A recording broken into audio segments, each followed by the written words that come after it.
नमस्कार। आज मैं आपको दो प्रसंग बताऊंगा।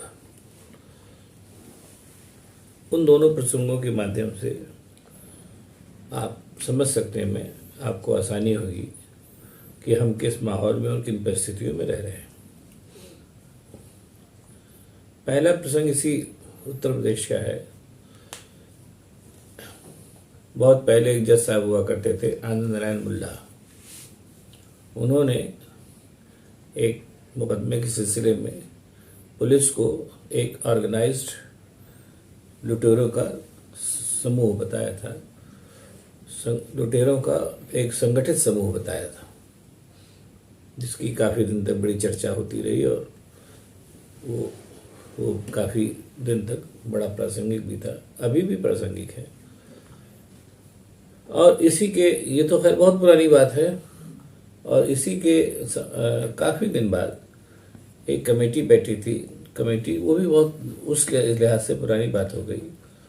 उस कमेटी ने इस बात को साबित किया था कि कैसे पूरा का पूरा तंत्र जो है वो एक नौकरशाहों और नेताओं और व्यापारियों, इनके सबके एक संगठित लूट तंत्र में बदल चुका है। ये बाकायदा कमेटी की रिपोर्ट है। अब इन दोनों रिपोर्टों के संदर्भ में, इनके मद्देनजर आप देखिए कि आप किसी भी समस्या में घिर जाते हैं या कुछ भी होता है, आप किसी एक के पास जाते हैं, वो कोई भी हो सकता है, नेता भी हो सकता है, अफसर भी हो सकता है, व्यापारी भी हो सकता है।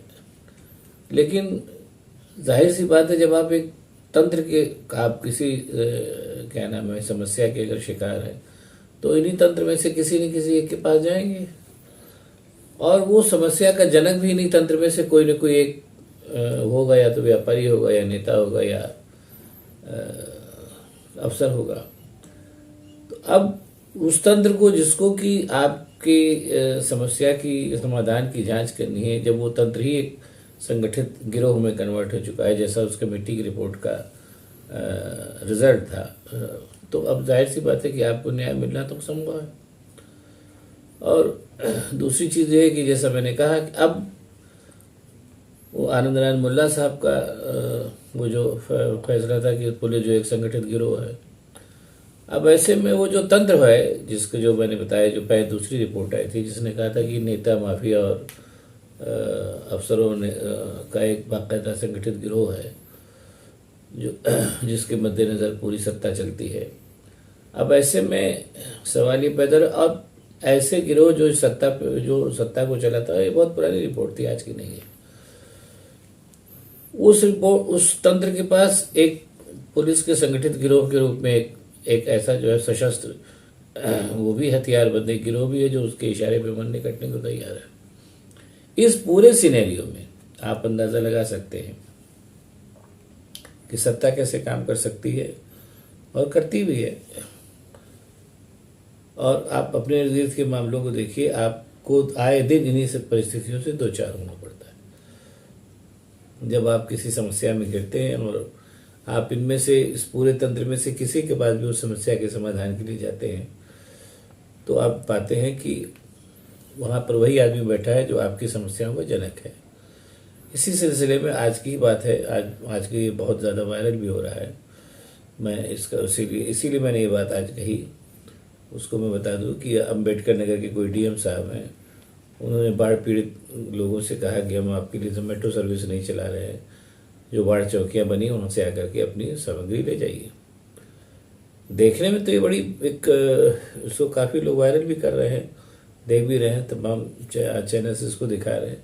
लेकिन सवाल ये पैदा हो रहा है कि उस डीएम को ऐसा कहने की सामर्थ्य कहाँ से आई।